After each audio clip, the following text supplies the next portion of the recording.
चला आज प्रत्येकाचे पाहण्याचे दृष्टिकोन व विचारांमधले बदल जाणून घेऊ. छोटंसं उदाहरण देतो मित्रांनो. आता मी देवीच्या पायरीवर बसलोय. काही जण काय म्हणतील, तुम्ही देवीला पाठ करून बसलात, आणि मी काय म्हणणार, मी आदिमायदी शक्तीचे जगदंबेच्या पायरीला बसलोय आणि या पायरीलाच मला मरण यावं अशी माझी भगवती चरणी प्रार्थना आहे.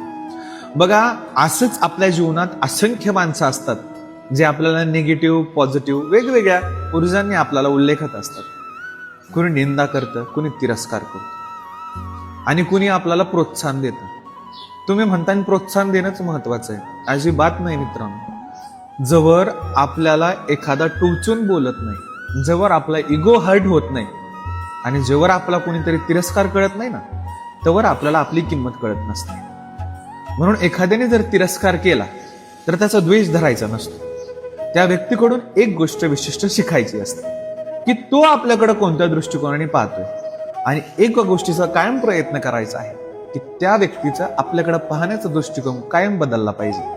अशा पद्धतीने भगवतीची सेवा करा व गुरुजन आपल्यापेक्षा श्रेष्ठ व्यक्ती जे असतील त्यांना नतमस्तक व्हायचं, चरण स्पर्श करायचं, अहंकार नाश करायचा आणि माता भगवतीची नित्य उपचारी सेवेचा संकल्प करायचा. आणि मनातले सगळे विकार काढून भगवतीची सेवा करत असताल ना, तर तुम्ही कोणत्याही क्षेत्रात कार्यरत असाल तिथं तुम्हाला सक्सेस भेटणार म्हणजे भेटणार. ओम काली, जय भवानी.